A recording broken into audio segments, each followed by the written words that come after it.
Very good morning to all my students. So आज हम पढ़ने जा रहे हैं that is respiratory volumes and respiratory और पल्मोनरी कैपेसिटीज़। ठीक है, तो जो क्वांटिटी ऑफ एयर लंग्स में रिसीव होता है और लंग्स में रहता है और उसके बाद वो एक्सपेल होता है डिफरेंट कंडीशंस में, उनको हम क्या बोलते हैं? पल्मोनरी वॉल्यूम्स बोलते हैं। और जब ऐसे दो तीन पल्मोनरी वॉल्यूम्स के कम्बिनेशंस को हम क्या बोलते हैं? पल्मोनरी कैपेसिटीज़ बोलते हैं। तो हम एक एक करके देखते हैं कि रेस्पिरेटरी वॉल्यूम या पल्मोनरी वॉल्यूम्स कौन कौन से हैं और रेस्पिरेटरी कैपेसिटीज़ कौन कौन से हैं या लंग्स कैपेसिटीज़ कौन कौन से हैं। तो आप यहाँ पे कुछ देख सकते हैं वॉल्यूम्स इस डायग्राम में। पहला है tidal volume, then inspiratory reserve volume, then residual volume, then expiratory reserve volume. ठीक है, तो ये कुछ वॉल्यूम्स हैं जिसके बारे में अभी हम डिस्कस करेंगे। उसके बाद हम कैपेसिटी देखेंगे, that is the vital capacity, then total lung capacity, और इसी तरह रहता है inspiratory capacity, then expiratory capacity, then functional residual capacity, then total lung capacity. Okay, तो यहाँ पे अभी हम फिलहाल चार चीज़ों को डिस्कस करेंगे। तो सबसे पहला है हमारा टाइडल वॉल्यूम। ओके, तो टाइडल वॉल्यूम आपको यहाँ पे दिख रहा है छोटा सा। So what is tidal volume? तो टाइडल वॉल्यूम वो वॉल्यूम है जो हम इंस्पायर करते हैं या एक्सपायर करते हैं एक नॉर्मल ब्रीथ के टाइम पे, जैसे कि this is the tidal volume. ठीक है, तो वो वॉल्यूम लंग्स में वो एयर का कैपेसिटी जो आप नॉर्मल इंस्पायरेशन या एक्सपायरेशन के टाइम पे आप एयर को अंदर लेते हो फिर उसको छोड़ते हो बाहर, उसको हम क्या बोलते हैं? Tidal volume. ठीक है, जैसे आप खुद देख सकते हैं, आप खुद सांस लो, this is the tidal volume. तो टाइडल वॉल्यूम रहता है अबाउट 500 ml। तो आप यहाँ देख सकते हो ढाई सौ से लेके 300, इन्होंने यहाँ पे मिलीलीटर लिखा हुआ है। ठीक है, 2500 से लेके 300 millilitre, that is about 500 millilitre. ठीक है, तो 500 मिलीलीटर के अराउंड क्या रहता है ह्यूमन जो टाइडल वॉल्यूम रहता है। ठीक है, जिसमें एक नॉर्मल ब्रीदिंग के टाइम हम सांस लेते हैं और छोड़ते हैं। Okay, so a healthy man can inspire और expire about 6000 to 800 ml of air per minute. The lowest value is of tidal volume. ठीक है, तो एक नॉर्मल पर्सन 1 मिनट में कम से कम 6000 से लेके 8000 ml जो एयर है वो इंस्पायर करता है और एक्सपायर करता है। ठीक है, तो टाइडल वॉल्यूम सबसे लोवेस्ट जो वैल्यू है वो किसका है? टाइडल वॉल्यूम का है। तो अब यहाँ पे देख सकते हैं। ओके, तो इट इज़ अराउंड 500 ml। ठीक है, तो 500 ml टाइडल वॉल्यूम रहता है एक इंस्पिरेशन और एक्सपायरेशन के टाइम पे जो आप एयर रिलीज करते हो। सो दैट इज़ द आपका टाइडल वॉल्यूम। ओके, देन जो दूसरा वॉल्यूम है हमारा that is the inspiratory reserve volume. ठीक है, तो इंस्पायरेटरी रिजर्व वॉल्यूम क्या होता है? जो एक्स्ट्रा अमाउंट ऑफ एयर जो आप इंस्पायर कर सकते हो फोर्सिबली, ठीक है, forcibly after a normal inspiration, उसको हम क्या बोलते हैं? उसको हम बोलते हैं inspiratory reserve volume. For example अभी देखो आप नॉर्मल ब्रीदिंग कर रहे हो, that is a normal breathing. उसके बाद आप और अंदर सांस ले सकते हो, that is the inspiratory reserve volume. ठीक है, नॉर्मल ब्रीदिंग के बाद, नॉर्मल इंस्पिरेशन के बाद आप फिर से अंदर हवा फोर्सिबली, ठीक है, अब अपने आप फोर्स कर रहे हो कि हवा और आपके अंदर जाए, तो that volume is inspiratory reserve volume. उसको हम क्या बोलते हैं? Inspiratory reserve volume. आप खुद प्रैक्टिकली कर सकते हो, जैसे कि आप नॉर्मल सांस लो, क्योंकि आपका नॉर्मल सांस लेना, उसके बाद आप और फोर्सफुली अंदर आप सांस डालो, जितना आप अंदर हवा ले सकते हो, that is the inspiratory reserve volume. तो इंस्पायरेटरी रिजर्व वॉल्यूम रहता है that is 2500 to 3000 ml, 2500 to 3000 ml okay, ml, तो वो क्या रहता है, इंस्पायरेटरी रिजर्व वॉल्यूम। तो आप यहाँ पे देख सकते हैं,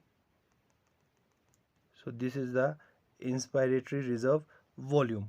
ओके, तो इतना आप एक्स्ट्रा सांस अपने लंग्स में डाल सकते हो। तो ये हो गया इंस्पायरेटरी रिजर्व वॉल्यूम। और उसके बाद जो नेक्स्ट वॉल्यूम है that is the expiratory reserve volume.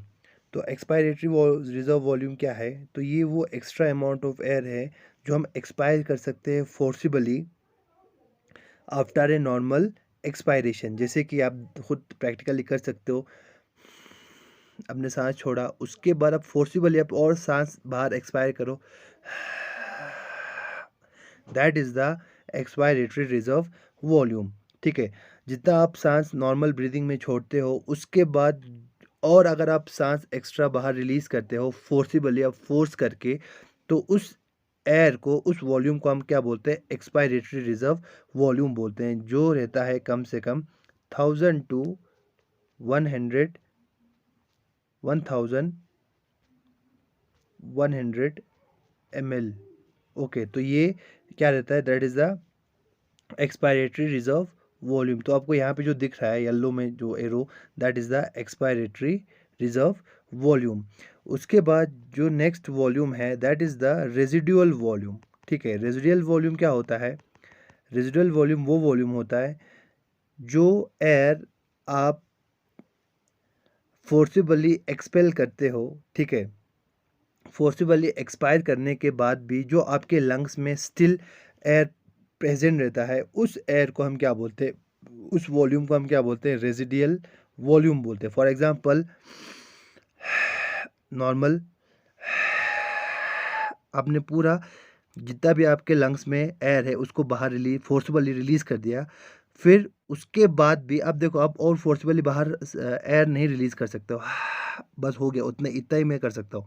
उसके बाद भी जो एयर आपके लंग्स में रहता है, जितना वॉल्यूम का एयर आपके लंग्स में रहता है, उस वॉल्यूम को हम क्या बोलते हैं, उस वॉल्यूम को हम बोलते हैं रेजिडुअल वॉल्यूम बोलते हैं। ओके, तो आपने देखा inspiratory reserve volume, tidal volume, then expiratory reserve volume और फाइनली द रेजिडुअल वॉल्यूम। तो रेजिडुअल वॉल्यूम रहता है it's about 1100 ml to 1200 ml। तो इसकी इतनी कैपेसिटी रहती है कि बाहर फोर्सबली एक्सपायर करने के बाद भी इतने अमाउंट का जो एयर है आपके लंग्स में प्रेजेंट रहता है। तो ये हो गया वॉल्यूम्स के बारे में। ठीक है, अब हम देखेंगे कैपेसिटी के बारे में।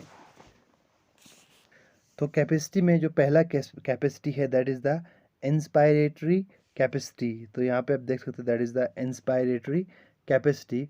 तो इंस्पायरेटरी कैपेसिटी क्या होता है, it is the total volume of air a person can inspire after a normal expiration.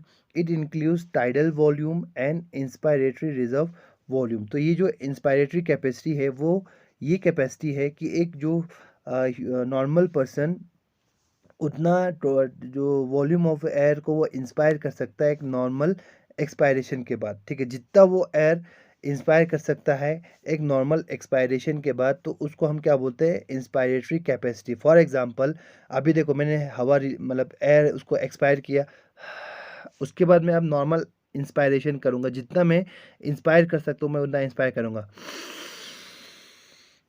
बस इतना ही मैं एयर अंदर ले सकता हूँ। ठीक है, आप खुद भी देख सकते हो जितना आप एयर एक नॉर्मल एक्सपायरेशन के बाद ले सकते हो, आप देखो। सो this is the inspiratory capacity. ये हमारी लंग्स की कैपेसिटी है कि हम इतना ही एयर अपने लंग्स में ले सकते हैं। ठीक है, तो अगर हम इंस्पायरेटरी कैपेसिटी को देखेंगे तो हम क्या करते हैं, inspiratory capacity equal to tidal volume plus inspiratory reserve volume.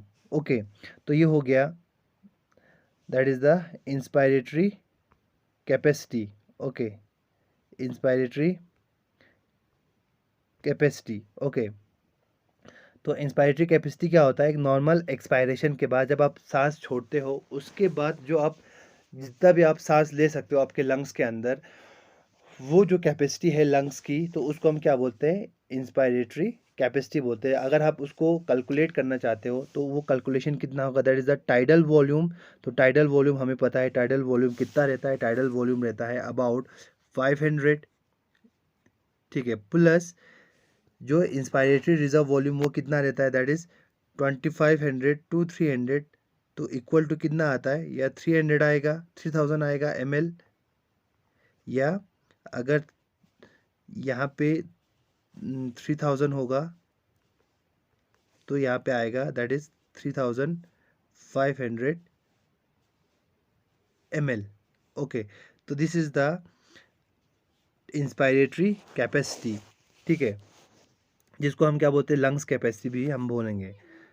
अब उसके बाद जो दूसरी कैपेसिटी है दैट इज़ द एक्सपायरेशन या एक्सपायरेटरी कैपेसिटी। तो एक्सपायरेटरी कैपेसिटी क्या होती है, so expiratory capacity the volume of air that will remain the volume of total volume of air a person can expire after a normal inspiration. So this include tidal volume and expiratory reserve volume. अब देखो, अब normal inspiration के बाद जब एक इंसान expire करता है सांस को, फॉर एग्जांपल आपने नॉर्मल इंस्पायरेशन किया, बस उसके बाद आप एक्सपायर करोगे, जितना आप हवा बाहर रिलीज कर सकते हो, जितना भी आप सांस लंग्स से बाहर निकाल सकते हो, that is the expiration capacity. For example बस मैं इतना ही जो एयर है अपने लंग्स से बाहर फोर्सिबली कर सकता हूँ, ठीक है। So that is the expiratory capacity. तो एक्सपायरेटरी कैपेसिटी क्या होता है, तो expiratory capacity is equal to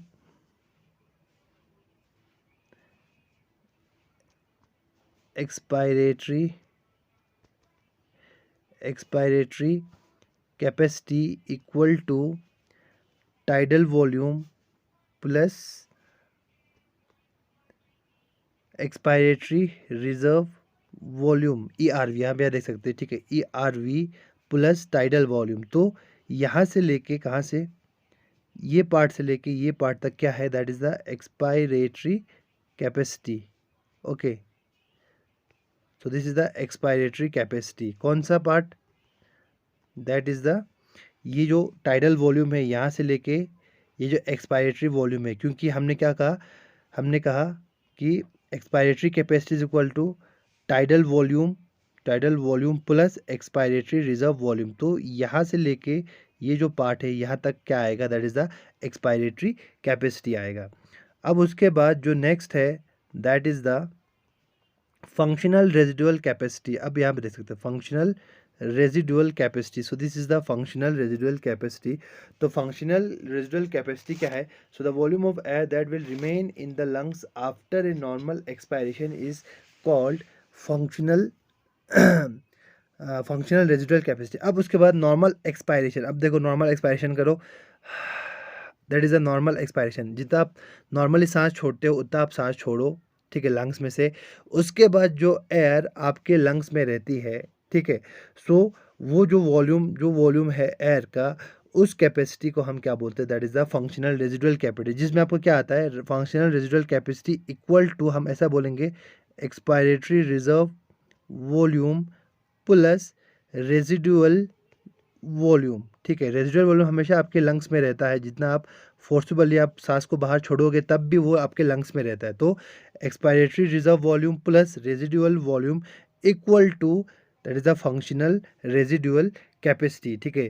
तो नॉर्मल एक्सपायरेशन के बाद उसके बाद जितना आप बाहर सांस, जो आप जितना आप आपके लंग्स में जितने वॉल्यूम का जो एयर बचता है आपके लंग्स में, so that is the ex functional residual capacity. Okay, तो अब जो नेक्स्ट है that is the vital capacity, VC। तो वाइटल कैपेसिटी आपको यहाँ पे दिख रहा है, this is the vital capacity. तो वाइटल कैपेसिटी क्या होता है, the maximum volume of air a person can breathe in after a force expiration, और the maximum volume of air a person can breathe out after a force inspiration is called vital capacity. तो vital capacity क्या होता है, for example एक forced expiration के बाद जितना आप सांस ले सकते हो आपके लंग्स के अंदर, so that is the vital capacity, ठीक है। तो वाइटल कैपेसिटी उसको हम कहते हैं जितना एक फोर्स्ड एक्सपायरेशन के बाद, ठीक है, फोर्स्ड एक्सपायरेशन के बाद जितना आप वॉल्यूम ऑफ एयर आपके लंग्स में ले सकते हो, that is the vital capacity. तो वाइटल कैपेसिटी इक्वल टू, अगर हम देखेंगे तो vital capacity equal to inspiratory reserve volume, सबसे पहले है tidal volume plus inspiratory reserve volume plus expiratory reserve volume. क्योंकि आपने पहले फोर्सफुली वो जो एयर है उसको बाहर निकाल दिया, तो उतना एयर भी आपके लंग्स में एंटर होगा, उतना टाइडल वॉल्यूम भी एंटर होगा। उसके बाद जो इंस्पायरेटरी रिजर्व वॉल्यूम है वो भी आपके लंग्स पे एंटर होगा। तो उन तीनों को ऐड करके क्या मिलता है हमको, that is the vital capacity. तो आप वाइटल कैपेसिटी आप खुद देख सकते हैं, vital capacity equal to tidal volume. देखो उन्होंने टाइडल वॉल्यूम भी लाया है, टाइडल वॉल्यूम भी लाया है, प्लस इंस्पायरेटरी रिजर्व वॉल्यूम भी उन्होंने लाया है, उसके बाद एक्सपायरेटरी रिजर्व वॉल्यूम, ये तीनों चीज़ें उसने यहाँ पे ऐड किया है। तो इन तीनों के एडिशन को हम क्या बोलते हैं, that is the vital capacity. तो वैसे ही दूसरा केस है वाइटल कैपेसिटी का, the total amount of air breathe out after a forced inspiration. ठीक है, फोर्स्ड इंस्पायरेशन के बाद जितना आप जो एयर है उसको बाहर रिलीज कर सकते हो, so that is the tide vital capacity. तो यहाँ से यहाँ पे भी क्या आएगा, वाइटल कैपेसिटी आ सकती है। ठीक है, तो फॉर एग्जांपल यहाँ से यहाँ लेके this is the vital capacity. Okay, then अगर हम वाइटल कैपेसिटी को करेंगे तो वाइटल कैपेसिटी रहता है is around 3400 ml to 4800 ml। तो ये इतना रहता है। ठीक है, 300 वो डिपेंड करता है किस पे, एज पे, सेक्स पे, हाइट पे। ठीक है, इंडिविजुअल के हाइट पे, सेक्स पे डिपेंड करता है। जितना यंग होगा, मतलब यंग पर्सन होगा तो उसकी जो वाइटल कैपेसिटी वो ज़्यादा होगी, जो एथलीट होता है उनकी वाइटल कैपेसिटी ज़्यादा होती है। ठीक है, और जो ओल्ड एज होंगे उनकी जो वाइटल कैपेसिटी कम रहती है, और जो फीमेल होंगे उनके भी वाइटल कैपेसिटी कम होगी, और जिनका हाइट भी छोटा होता है तो उनकी भी वाइटल कैपेसिटी क्या होती है, वो कम होती है। ओके, तो वो डिपेंड करता है एज, सेक्स और हाइट पे। तो अगर हम वाइटल कैपेसिटी की बात करेंगे तो वाइटल कैपेसिटी उन लोगों में ज़्यादा होती है जो एथलीट्स रहते हैं, जो माउंटेन में रहते हैं, और जो मेन है उनमें ज़्यादा रहता है। ठीक है, जो प्लेन में रहता है उनकी जो वाइटल कैपेसिटी वो कम होती है, जो वुमेन है उनमें वाइटल कैपेसिटी कम रहती है, और जो ओल्ड पर्सन है उनकी भी वाइटल कैपेसिटी कम रहती है, और यंग वंस की जो वाइटल कैपेसिटी है वो ज़्यादा रहती है। उसके बाद जो नेक्स्ट कैपेसिटी है that is a total lung capacity. तो यहाँ से यहाँ लेके पूरा टोटल लंग कैपेसिटी है। सो टोटल लंग कैपेसिटी क्या होता है, total lung capacity is the total volume of air present in the lungs and the respiratory passage after a maximum inspiration. ठीक है, तो टोटल वॉल्यूम ऑफ एयर वो air है जो हमारे लंग्स में प्रेजेंट रहता है। ठीक है, और जो हमारे रेस्पिरेटरी पैसेज है वहाँ पे प्रेजेंट रहता है आफ्टर अ मैक्सिमम इंस्पिरेशन। ठीक है, मैक्सिमम इंस्पिरेशन के बाद जो वॉल्यूम ऑफ एयर हमारे लंग्स में प्रेजेंट रहता है, so that is the total volume, total lung capacity. ठीक है, ऑलरेडी एक्सपायरेटरी वॉल्यूम तो हमारे उसमें प्रेजेंट रहेगा लंग्स में, नॉर्मल हम जब एक्सपायरेशन करते हैं तो इतना एयर प्रेजेंट रहेगा, और इतना भी एयर हमारे लंग्स में ऑलरेडी प्रेजेंट रहेगा। उसके बाद अगर हम जो इंस्पायरेशन तो इंस्पायर करते हैं तो ये जो एयर है वो भी यहाँ पे ऐड हो जाएगा, तो उस कैपेसिटी को हम क्या बोलते हैं, टोटल लंग कैपेसिटी। तो अगर हम टोटल लंग कैपेसिटी को कैलकुलेट करेंगे तो total lung capacity equal to vital capacity plus residual capacity. तो यहाँ से यहाँ लेके क्या है, that is the vital capacity. तो vital capacity plus residual capacity, so यहाँ पे क्या है, that is the residual capacity है। Okay, residual capacity, so this is the residual capacity and this is the vital capacity plus residual capacity equal to total lung capacity। ठीक है, तो all pulmonary volume and capacity are about 20 to 25% less in women than in man. ठीक है, तो जितने भी ये जो कैपेसिटीज़ है वो वुमेन में कम है, कितना, 20 to 25% as compare to man.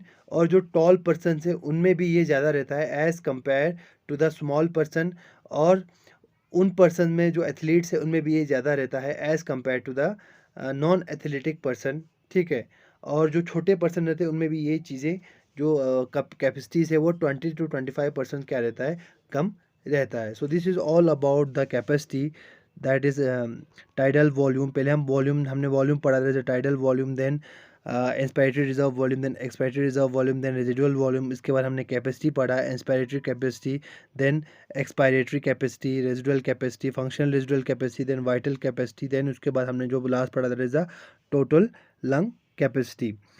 तो जो नेक्स्ट पार्ट है that is the exchange of gases. Okay, अब हम पढ़ेंगे exchange of gases during respiration, या हम ऐसा बोल सकते हैं that is the transport of oxygen and carbon dioxide in blood. तो कैसे जो ऑक्सीजन है और जो कार्बन डाइऑक्साइड है वो ट्रांसपोर्ट होता है ब्लड में। तो जो ऑक्सीजन है जो ट्रांसपोर्ट होता है ब्लड के थ्रू, वो दो फॉर्म्स में होता है।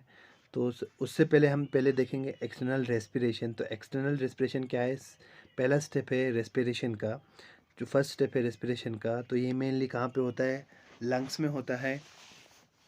तो एक्सटर्नल रेस्पिरेशन क्या होता है? It is the exchange of gases bye diffusion between alveoli and blood in blood vessels. ठीक है, लंग्स में जो अल्वियोलाई में हमारा ऑक्सीजन प्रेजेंट है या जो गैसेस प्रेजेंट है उनके बीच में एक्सचेंज होता है बाय सिंपल डिफ्यूजन के थ्रू। ठीक है, between the alveoli and blood. ठीक है, जो गैस हमारे अल्वियोलाई में प्रेजेंट है, फॉर एग्जांपल ऑक्सीजन अल्वियोलाई में प्रेजेंट रहता है, वो ब्लड में चला जाएगा, और जो ब्लड में कार्बन डाइऑक्साइड है वो अल्वियोलाई में आ जाएगा। ठीक है, अक्रॉस रेस्पायरेटरी मेम्ब्रेन, जो रेस्पायरेटरी मेम्ब्रेन वहाँ प्रेजेंट है उसके थ्रू, तो उसको हम क्या बोलते हैं? एक्सटर्नल रेस्पिरेशन बोलते हैं।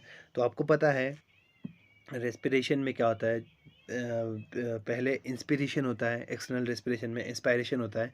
तो इंस्पायरेशन में हम ऑक्सीजन लंग्स में ले लेते हैं, ठीक है, और जो पार्शियल प्रेशर है ऑक्सीजन का लंग्स में वो हायर रहता है then in the blood capillaries. जो ब्लड कैपिलरीज का जो ब्लड पार्शियल प्रेशर है ऑक्सीजन का वो कम रहता है as compare to the alveoli. ठीक है, क्योंकि एटमॉस्फेयर में जो ऑक्सीजन का पार्शियल प्रेशर है वो ज़्यादा होता है, तो लंग्स में आएगा वो उतने ही अमाउंट में हमारे लंग्स तक पहुंचता है। फिर उसके बाद लंग्स से वो ब्लड में डिफ्यूज़ होता है थ्रू दिस पार्शियल प्रेशर, क्योंकि हमेशा यहाँ पे डिफ्यूजन होता है higher concentration to lower concentration. Oxygen का जो पार्शियल प्रेशर है अल्वियोलाई में ज़्यादा है, ब्लड में कम है, तो इसीलिए वो अल्वियोलाई से ब्लड की तरफ मूव करेगा। और अगर हम कार्बन डाइऑक्साइड की बात करेंगे तो कार्बन डाइऑक्साइड का जो पार्शियल प्रेशर है वो ब्लड में ज़्यादा है और अल्वियोलाई में कम है, तो वो ब्लड से अल्वियोलाई की तरफ आने की कोशिश करेगा। तो आप इस डायग्राम में देख सकते हैं, देखो आर्ट्रियल ब्लड, हमारा जो आर्ट्रियल ब्लड है उसमें ऑक्सीजन का पार्शियल प्रेशर कितना है? दैट इज़ 95, और वीनस ब्लड में कितना है? That is 40। ठीक है, तो जो वीनस ब्लड है वो लंग्स तक पहुंचता है। फिर उसके बाद लंग्स में पहुंचने के बाद देखो इसका 40 है। अगर हम इन्वायरमेंट की बात करेंगे तो इन्वायरमेंट में जो पार्शियल प्रेशर है वो ज़्यादा रहता है as compare to the venous blood. या हम अल्वियोलाई की बात करेंगे तो अल्वियोलाई का जो प्रेशर है that is more than the venous blood. तो अल्वियोलाई से वो वीनस ब्लड में क्या होगा? वो ट्रांसफ़र होगा। ओके, देन जो वीनस ब्लड है वो कन्वर्ट हो जाएगा किसमें? आर्ट्रियल ब्लड में। वहाँ पे आप जो ब्लड है उसका ऑक्सीजनेशन हो गया, अब वो आर्टरी के थ्रू कहाँ पर पहुँचता है? हमारे हार्ट में पहुँचता है। हार्ट में पहुँचने के बाद हार्ट में पंप होगा और पूरे बॉडी तक वो ऑक्सीजन को पहुँचाता है। ओके, और अगर हम कार्बन डाइऑक्साइड की बात करेंगे तो वीनस ब्लड में कितना है? 46। अगर हम इन्वायरमेंट की बात करेंगे तो इन्वायरमेंट में उससे कम रहता है, या हमारे अल्वियोलाई में उससे कम रहता है, 40 या 35 के अराउंड रहता है। तो वीनस ब्लड से कार्बन डाइऑक्साइड अल्वियोलाई में जाएगा और जो ऑक्सीजन है वो अल्वियोलाई से हमारे वीनस ब्लड में एंटर होगा। ओके, इस तरीके से क्या होता है, जो ब्लड है उसका कार्बन डाइऑक्साइड और ऑक्सीजन है उसका एक्सचेंज होता है। तो यही रीज़न है कि यहाँ पे डिफ्यूजन होता है from high concentration to low concentration. तो ये कंसंट्रेशन मेंटेन होना बहुत इंपॉर्टेंट है ताकि जो नॉर्मल एक्सचेंज हो गैसेस का।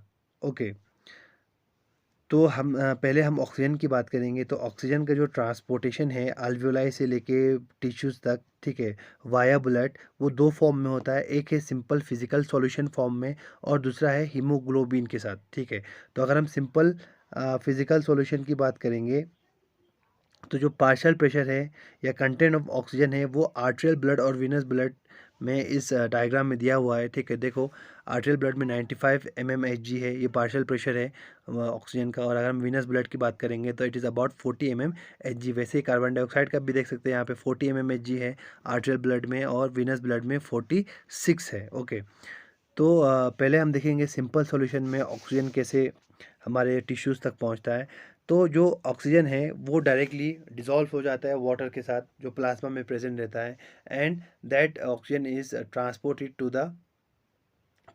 इन the physical form to the tissues. ठीक है, बट ये बहुत ही कम क्या बोलते हैं उसको, बहुत स्मॉल अमाउंट में होता है जो बहुत ही नेग्लिजिबल है। दैट इज़ अराउंड 0.3 ml पर 100 ml ऑफ प्लाज्मा। ठीक है, तो 0.3 ml बहुत ही कम अमाउंट है। ठीक है, तो जो नेग्लिजिबल है, तो इतना अमाउंट ऑफ जो ब्लड है ऑक्सीजन है it is transported through the blood into the tissue towards the tissue. ठीक है, तो it forms only about 3% of the total oxygen in the blood. ठीक है, तो ब्लड में जितना भी ऑक्सीजन प्रेजेंट है उसका सिर्फ 3% ये डिजॉल्व ऑक्सीजन बनाता है। ठीक है, जो वाटर के साथ जो प्लाज्मा में प्रेजेंट है उसके साथ मिक्स होता है और हमारे बॉडी तक पहुंचता है। So it is because of poor solubility of oxygen in water content of plasma. तो ये क्यों होता है, क्योंकि जो ऑक्सीजन है उसकी जो सॉल्युबिलिटी है बहुत ही कम रहती है, बहुत पुअर सॉल्युबिलिटी रहती है, इसीलिए वो प्लाज्मा के वाटर के साथ फुल्ली मिक्स नहीं हो पाता है। तो सिर्फ बहुत ही माइन्यूट अमाउंट में ये प्लाज्मा के साथ मिक्स होता है and they are transported to the different tissues. Okay, but ये जो ट्रांसपोर्ट है ये इम्पॉर्टेंट बना है during the conditions like muscular exercise to meet the excess demand of oxygen by the tissue. ठीक है, तो ये भी ज़रूरी है, ऐसा नहीं है कि 3% ही यहाँ पे डिज़ोल्व हो रहा है तो ये इंपॉर्टेंट नहीं है। बट कुछ कुछ कंडीशन में ये जो सिंपल सॉल्यूशन फॉर्म में ऑक्सीजन डिज़ोल्व होकर वाटर के साथ हमारे बॉडी तक पहुँचता है वो इंपॉर्टेंट रहता है कुछ स्पेशल कंडीशंस में, जैसे कि एक्सरसाइज के टाइम पे जब हमें ऑक्सीजन डिमांड है वो बहुत ज़्यादा रहती है। ठीक है, तो ये एक इस फॉर्म में ये हमारे ब्लड में ट्रांसपोर्ट होता है, ब्लड के थ्रू ट्रांसपोर्ट होता है हमारे टिश्यूज़ तक। ठीक है, दूसरा है that is in combination with haemoglobin. तो उसके साथ साथ हमारे बॉडी में आपको पता है प्लाज्मा के साथ साथ कुछ रिस्पायरेटरी पिगमेंट्स भी प्रेजेंट रहते हैं जिसको हम क्या बोलते हैं, हीमोग्लोबिन बोलते हैं। ठीक है, अगर हम ह्यूमंस की बात करेंगे तो वहाँ पे हीमोग्लोबिन प्रेजेंट है। तो हीमोग्लोबिन क्या करता है, हीमोग्लोबिन ऑक्सीजन के साथ कंबाइन होके ब्लड में और ऑक्सी हीमोग्लोबिन बनाता है। तो ऑक्सी हीमोग्लोबिन क्या करता है, ऑक्सी हीमोग्लोबिन फिर ऑक्सीजन को ट्रांसपोर्ट करता है हमारे डिफरेंट टिश्यूज़ तक। ठीक है, तो ये सबसे मैक्सिमम अमाउंट ऑफ जो ऑक्सीजन है वो ट्रांसपोर्ट करता है थ्रू दिस ऑक्सी हीमोग्लोबिन। तो ऑक्सीजन हीमोग्लोबिन के साथ कंबाइन होकर ऑक्सी हीमोग्लोबिन बनाता है और ऑक्सी हीमोग्लोबिन फिर ऑक्सीजन को ट्रांसपोर्ट करता है डिफरेंट टिश्यूज़ तक। ठीक है, तो 95% जो ऑक्सीजन ट्रांसपोर्ट होता है वो इसी ऑक्सी हीमोग्लोबिन फॉर्म में होता है। सिर्फ 3% डिजॉल्व ऑक्सीजन फॉर्म में या सिंपल सॉल्यूशन फॉर्म में ऑक्सीजन ट्रांसपोर्ट होता है। Okay, then oxygenation of haemoglobin. ठीक है, तो अब हम देखेंगे ऑक्सीजनेशन ऑफ हीमोग्लोबिन, हीमोग्लोबिन का कैसे वहाँ पे ऑक्सीजन ऐड होता है। ठीक है, so oxygen combines with haemoglobin only as a physical combination. ठीक है, एक फिजिकल कम्बिनेशन के थ्रू ऑक्सीजन और हीमोग्लोबिन का कम्बिनेशन होता है। It is only oxygenation and not oxidation. ठीक है, तो हीमोग्लोबिन का ऑक्सीडेशन नहीं होता है, सिंपल ऑक्सीजनेशन होता है। ठीक है, वहाँ पे जो हीम ग्रुप प्रेजेंट है हीमोग्लोबिन में, तो उस हीम ग्रुप पे ये ऑक्सीजन ऐड हो जाता है। तो एक हीमोग्लोबिन का जो कैपेसिटी है वो 4 ऑक्सीजन जो मॉलिक्यूल है उसको ट्रांसपोर्ट कर सकता है। ठीक है, तो oxygen can be readily release from the haemoglobin when it is needed. ठीक है, तो इनके बीच में कोई ऑक्सीडेशन रिडक्शन प्रोसेस नहीं होता है, सिंपली ऑक्सीजन ऐड होता है हीमोग्लोबिन पे, फिर वो ऑक्सी हीमोग्लोबिन बनाता है, उनके बीच एक फिजिकल कॉन्टैक्ट बनता है। बट जब ज़रूरत पड़ती है ऑक्सीजन को अलग होने की, तो वो ऑक्सीजन उस हीमोग्लोबिन से अलग भी हो सकता है। Okay, so haemoglobin accepts oxygen readily when ever the partial pressure of oxygen in the blood is more. Haemoglobin gives out oxygen when ever the partial pressure of oxygen is in the blood is less. ठीक है, तो haemoglobin oxygen accept करता है कब, जब oxygen है उसका partial pressure ज़्यादा होता है और जब ऑक्सीजन का पार्शियल प्रेशर कम होता है तो ये जो हीमोग्लोबिन है वो ऑक्सीजन को रिलीज़ कर देता है, ठीक है। तो वो पार्शियल प्रेशर पे डिपेंड करता है। तो अगर पार्शियल प्रेशर ज़्यादा होगा तो ज़्यादा से ज़्यादा जो ऑक्सीजन है वो ऐड होगा हीमोग्लोबिन पे। अगर ऑक्सीजन कम होगा तो जो ऑक्सीजन है it is release from the oxy haemoglobin. तो जब हम ऑक्सीजन डिसोसिएशन कर्व पढ़ेंगे तो आपको ये समझ में आएगा कि किस तरीके से ऐड होता है और किस तरह से वो रिमूव होता है। Okay, so oxygen combines with the iron in the haem part of the haemoglobin. तो हीमोग्लोबिन दो कंपोनेंट से बना है, एक हीम और दूसरा ग्लोबिन से। Haem is the iron part जिसमें आयरन प्रेजेंट रहता है, ठीक है, Fe प्रेजेंट रहता है, और globin is the protein part, ठीक है। तो ये दोनों कंबाइन होकर हीमोग्लोबिन बनाता है। तो each molecule of haemoglobin contain 4 atoms of iron. तो अगर हम एक हीमोग्लोबिन की बात करेंगे तो ईच मॉलिक्यूल ऑफ हीमोग्लोबिन में कितने रहते हैं, 4 कार्बन एटम्स रहते हैं, 4 आयरन एटम्स रहते हैं, ठीक है। So iron of the haemoglobin is present in ferrous form. जो आयरन है हीमोग्लोबिन का वो किस फॉर्म में रहता है, फेरस फॉर्म में रहता है, फेरस फॉर्म में रहता है। तो एक iron atom combines with one molecule of oxygen. तो एक आयरन एक मॉलिक्यूल ऑफ ऑक्सीजन के साथ कंबाइन होता है, ठीक है। तो after combination iron remains in ferrous form only, that is why the combination of oxygen with haemoglobin is called oxygenation and not oxidation, ठीक है। तो हमने कहा जब ऑक्सीजन ऐड नहीं होगा तब भी ये जो फेरस है वो, जो आयरन है वो फेरस फॉर्म में रहता है। एक ऑक्सीजन ऐड होगा एक आयरन ग्रुप पे तब भी वो आयरन फेरस फॉर्म में ही रहेगा, फेरिक फॉर्म में कन्वर्ट नहीं होगा। तो इसका मतलब ये है कि वहाँ पे ऑक्सीडेशन नहीं हो रहा है, बल्कि या ऑक्सीडेशन रिडक्शन नहीं हो रहा है, बल्कि सिंपली वहाँ पे ऑक्सीजनेशन हो रहा है। वहाँ पे ऑक्सीजन ऐड हो रहा है, ना कि वहाँ पे इलेक्ट्रॉन का ट्रांसफ़र हो रहा है, ठीक है। दैट्स वाई हमने इस प्रोसेस को सिर्फ ऑक्सीजनेशन कहा, ना कि ऑक्सीडेशन कहा, ठीक है। तो एक आयरन एक मॉलिक्यूल ऑफ ऑक्सीजन को कैरी करता है। तो हमने कहा कि 4 एटम्स प्रेजेंट रहते हैं आयरन के।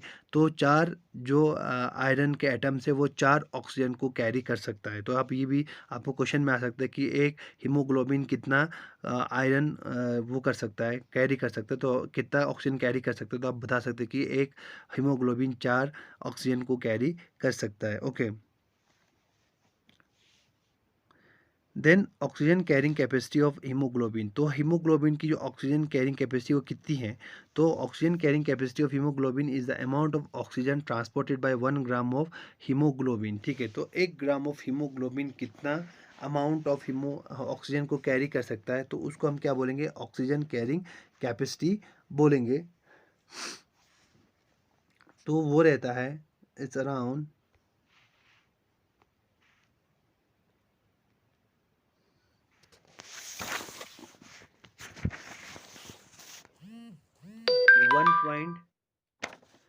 1.34 ml पर ग्राम, ठीक है।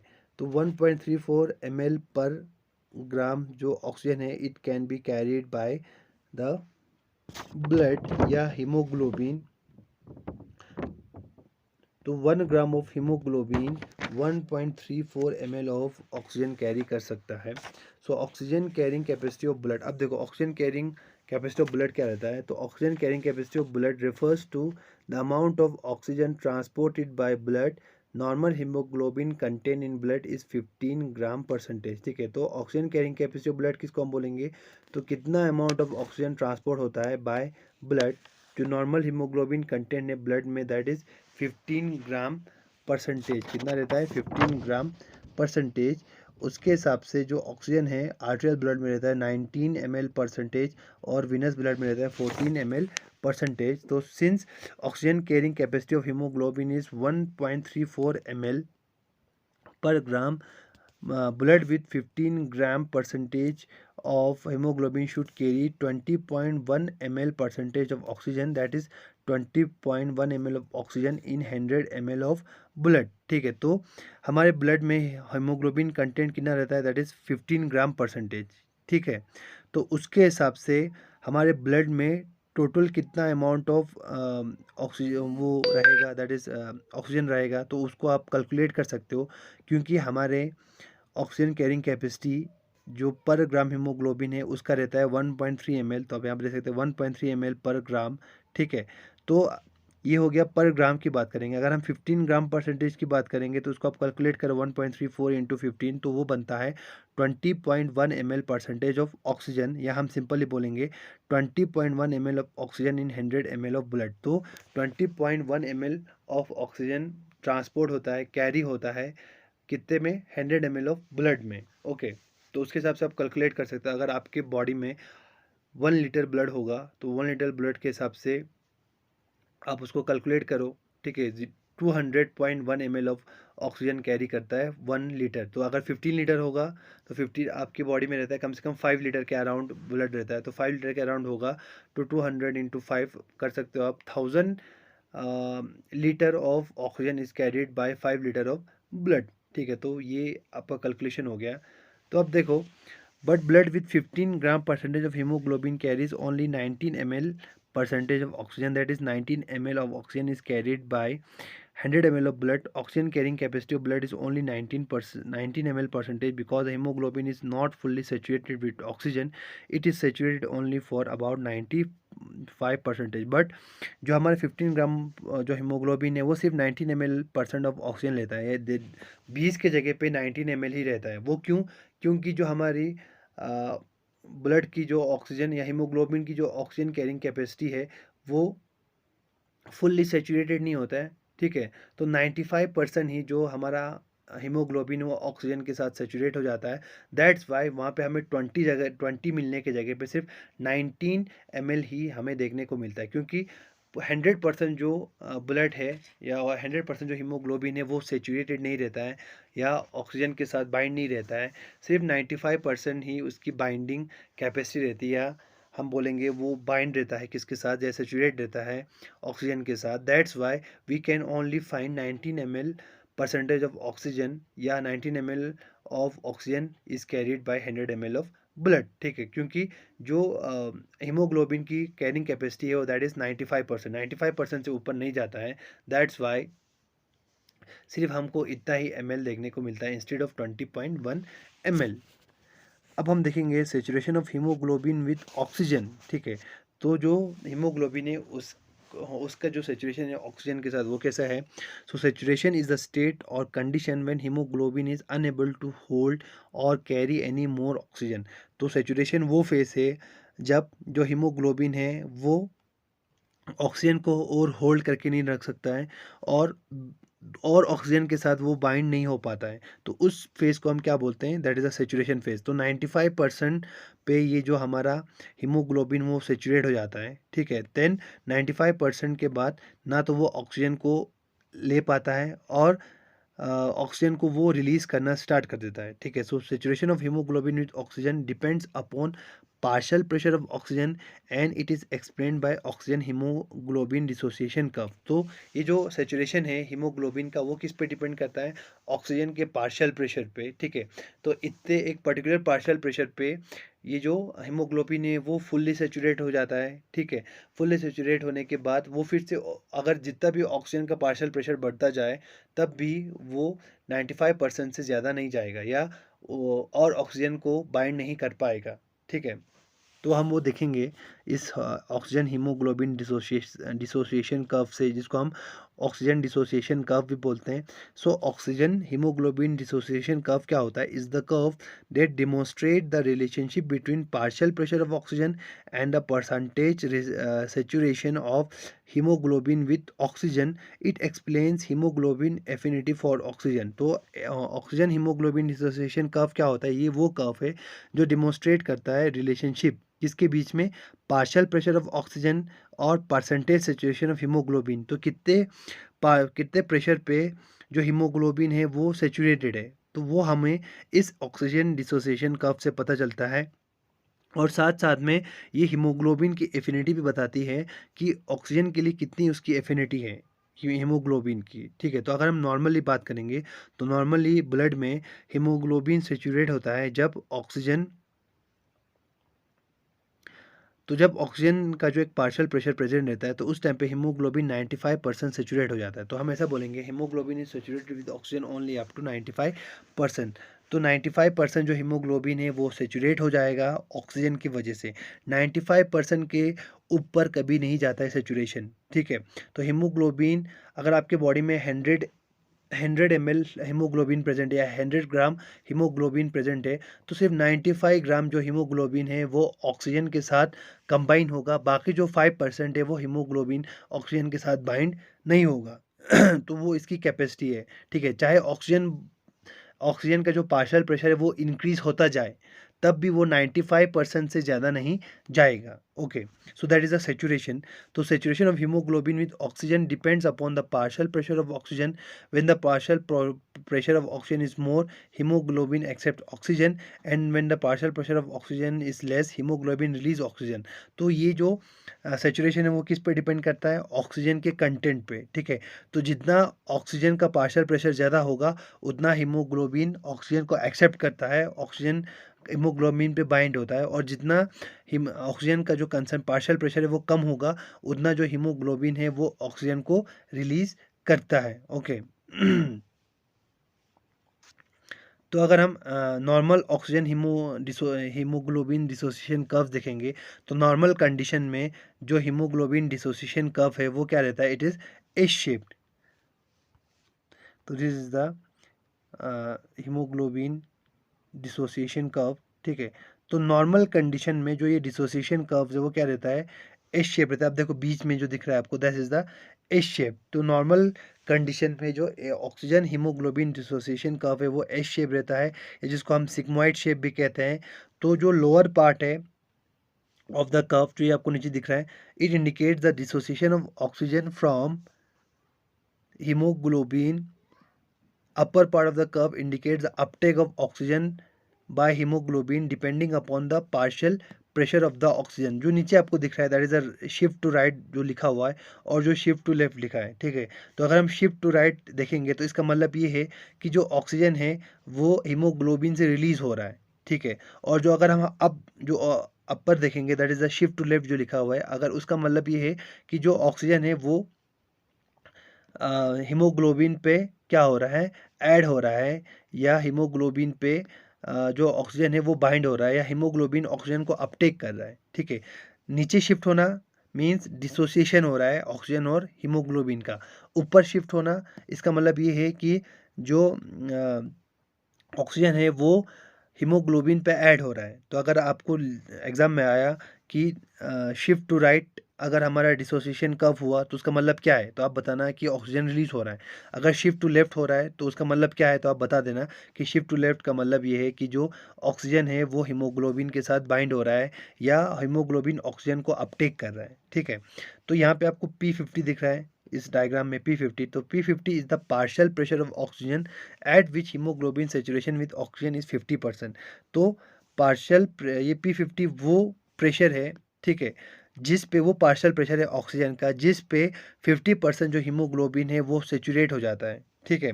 तो अगर 100 ग्राम हीमोग्लोबिन होगा तो उसमें से 50 ग्राम पे ऑक्सीजन बाइंड हो गया है और सिर्फ 50 ग्राम वहाँ पे बचा है, ठीक है। तो उस पार्शियल प्रेशर को हम क्या बोलेंगे? उस पार्शियल प्रेशर को हम बोलेंगे दैट इज़ द P50, ठीक है। तो यहाँ पे आप देख सकते हैं तो 20 और 30 के बीच में है, दैट इज़ 25 से लेकर 27 mmHg।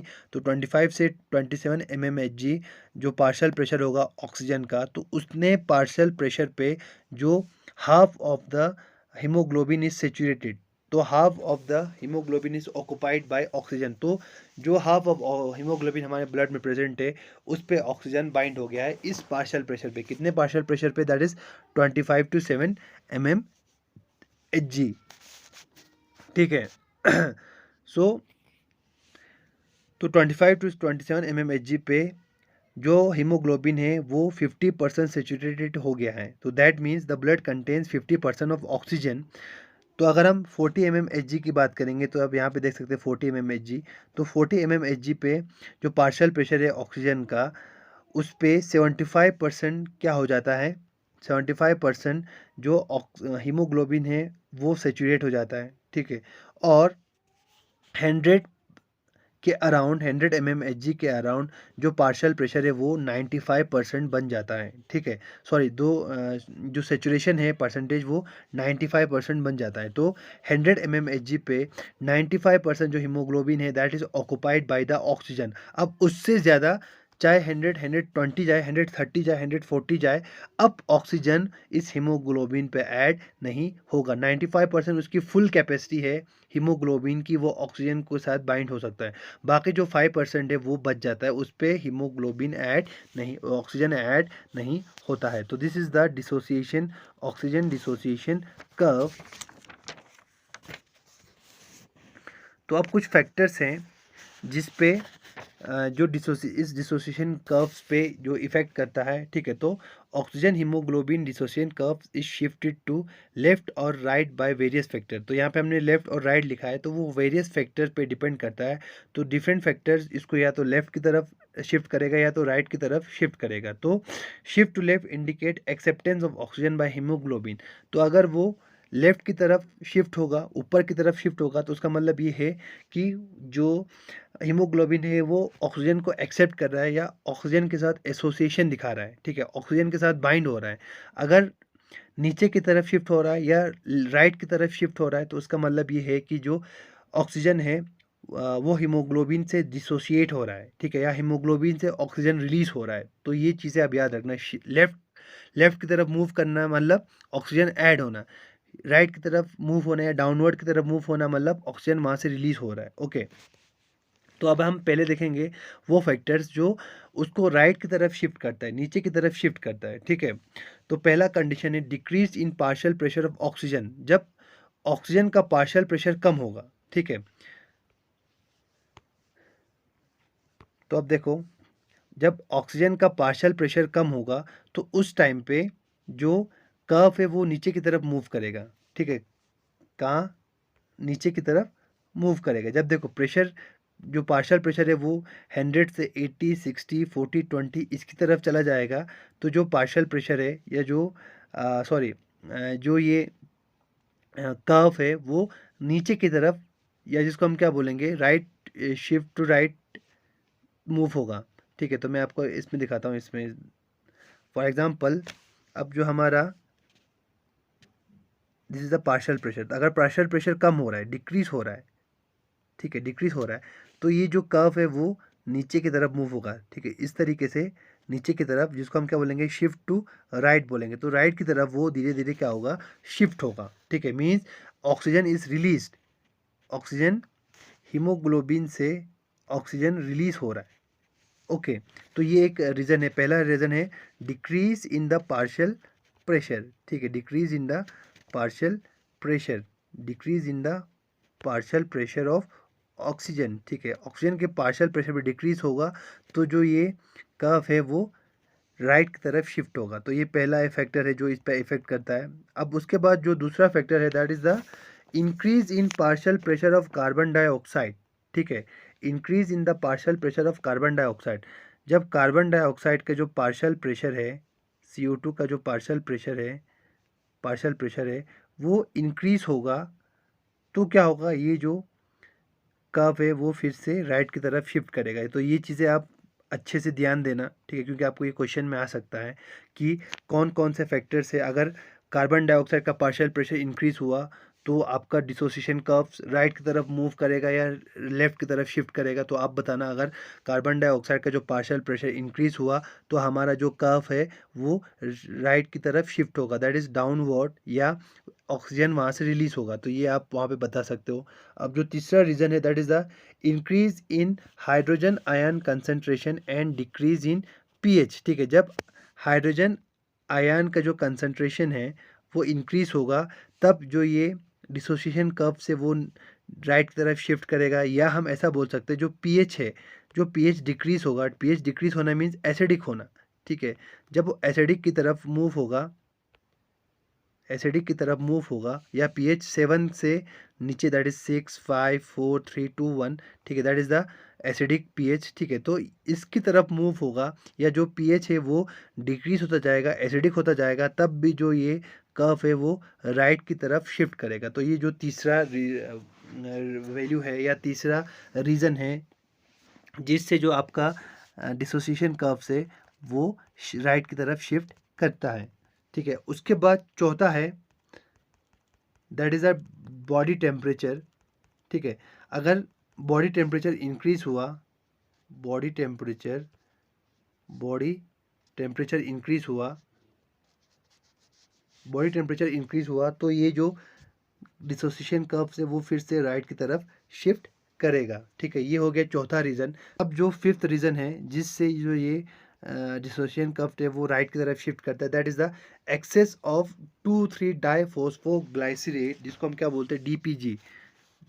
DPG that is the diphospho 2,3 die phosphoglycerate.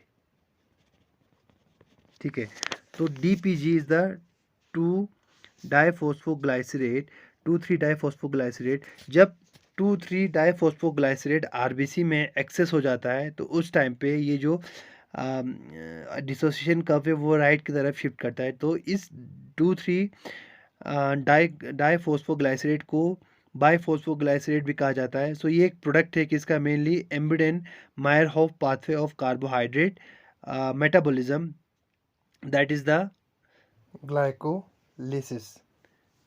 It combines with beta chain of hemoglobin in condition like muscular exercise and in high altitude. The DPG increase in RBC, so the oxygen hemoglobin dissociation curve shifts to right to a greater extent. ठीक है, तो जब ये DPG release होगा body में by this एम्बेडेन Meyerhof pathway, तो उससे क्या होता है, डीपीजी जाके बीटा चेन पे बाइंड होगा, किस पे, बीटा चेन पे, हीमोग्लोबिन के बीटा चेन पे बाइंड होगा। जब बीटा चेन पे बाइंड होगा तो जो ये ऑक्सीजन है वो हीमोग्लोबिन के साथ बाइंड नहीं हो पाता है, और जो ये डिसोसिएशन कर्व्स है या जो ऑक्सीजन डिसोसिएशन कर्व्स है वो राइट की तरफ शिफ्ट करेगा। ठीक है, तो ये हमेशा याद रखना, जो डी डू 2,3 डाइफॉस्फो ग्लाइसरेट है या 2,3 बाइफॉस्फो ग्लाइसरेट है, जब ये फॉर्म होगा तो उस टाइम पे ये जो डिसोसिएशन कर्व है वो आ, हमेशा राइट की तरफ शिफ्ट होगा। तो ये 5 रीज़न है जिससे क्या होता है, जिससे जो डीपीजी है, जो जो ये सॉरी जो ये कर्व है ऑक्सीजन डिसोसिएशन कर्व, वो राइट की तरफ शिफ्ट होता है। अब वो factors which is responsible to shift the dissociation curves to left। ठीक है, तो ऊपर की तरफ कब मूव होता है, ठीक है, तो ऑक्सीजन हीमोग्लोबिन डिसोसिएशन कर्व ऊपर की तरफ शिफ्ट तब होता है या लेफ्ट की तरफ तब शिफ्ट होता है जब fetal hemoglobin has got more affinity for oxygen than the adult hemoglobin। ठीक है, जो फीटल ब्लड में ये जो ऑक्सीजन डिसोसिएशन कर्व से वो लेफ्ट की तरफ शिफ्ट होता है, क्योंकि जो फीटल ब्लड है या फीटल हीमोग्लोबिन है उसमें ज़्यादा एफिनिटी रहती है ऑक्सीजन के साथ बाइंड होने की as compare to the adult haemoglobin.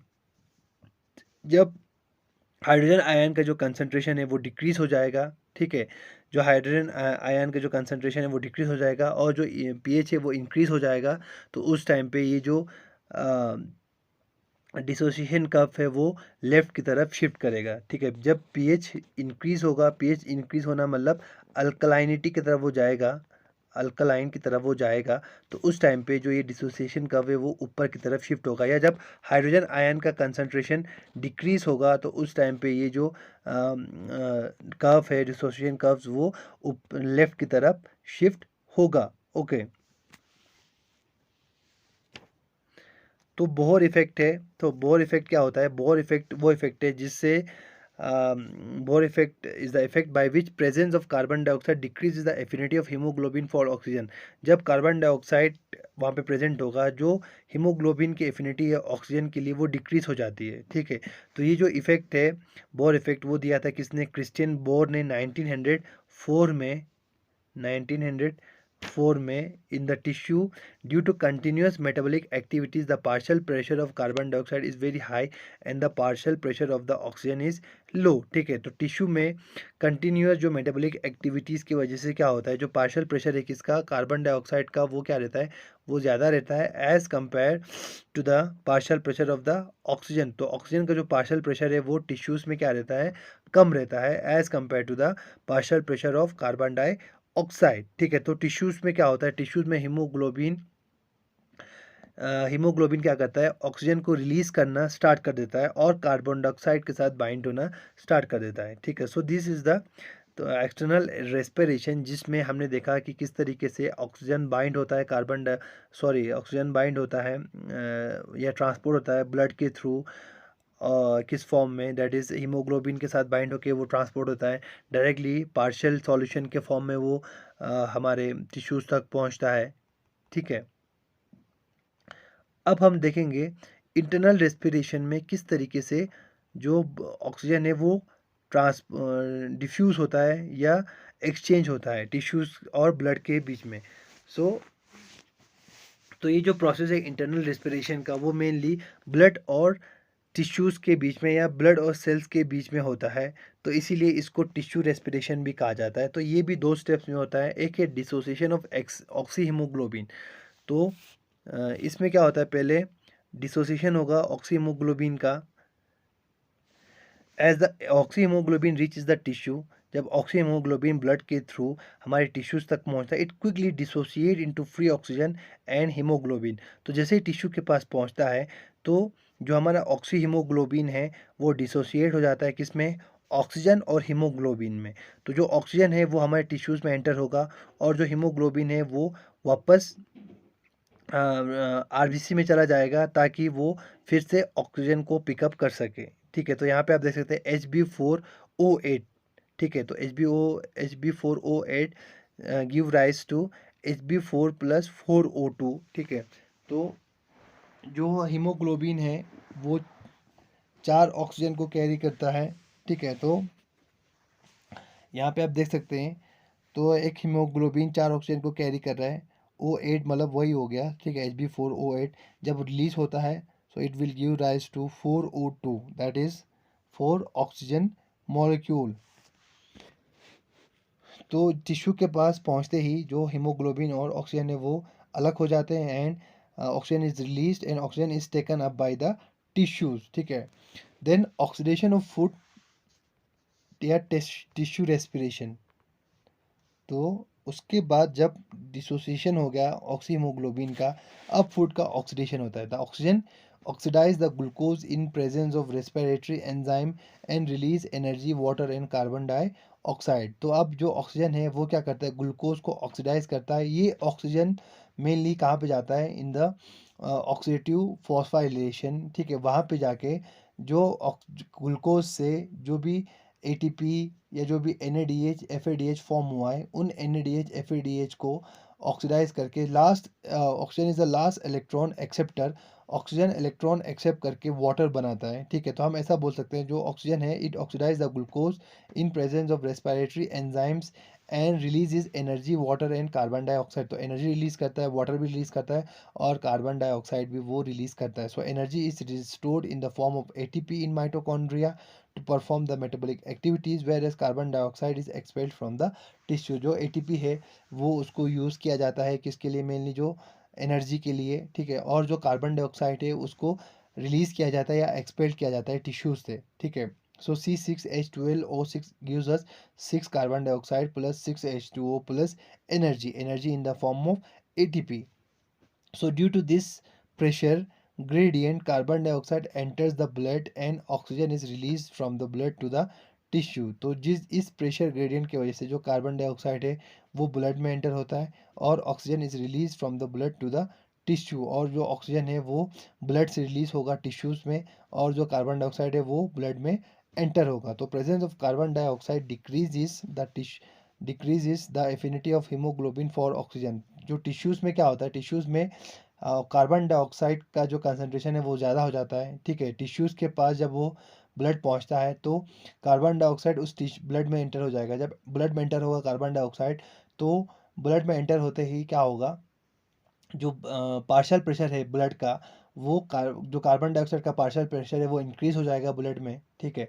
तो जैसे ही पार्शियल प्रेशर इंक्रीज़ हो जाएगा कार्बन डाइऑक्साइड का, तो हमने बताया था जब पार्शियल प्रेशर कार्बन डाइऑक्साइड का इंक्रीज़ हो जाएगा तो जो हमारा डिसोसिएशन कर्व से वो राइट की तरफ शिफ्ट करेगा। राइट की तरफ शिफ्ट करना मतलब जो ऑक्सीजन है वो रिलीज़ हो जाएगा या डिसोशिएट हो जाएगा हीमोग्लोबिन से। ओके, तो इस वजह से जो टिश्यू है, टिश्यू के पास हमारा हीमोग्लोबिन हीमोग्लोबिन पहुंचते ही वो ऑक्सीजन को रिलीज कर देता है, and that oxygen is accepted diffused into the tissue. Okay, then कुछ फैक्टर्स है जो बोर इफेक्ट को इंक्रीज करता है, इन्फ्लुएंस करता है। So all the factor which shift the oxygen dissociation curve to right enhance the Bohr effect. तो जितने भी हमने फैक्टर्स ऊपर डिस्कस की, जैसे कि decrease in partial pressure, increase in partial pressure, increase in hydrogen ion, increase in body temperature, या access to 3 डाइफॉस्फोग्लाइसरेट, उन सब का इफेक्ट क्या करता है, इस बोर इफेक्ट को इन्फ्लुएंस करता है और डिसोसिएशन कर्व को राइट की तरफ मूव करता है। In the next lecture, we will study the transport of carbon dioxide. Okay, thank you.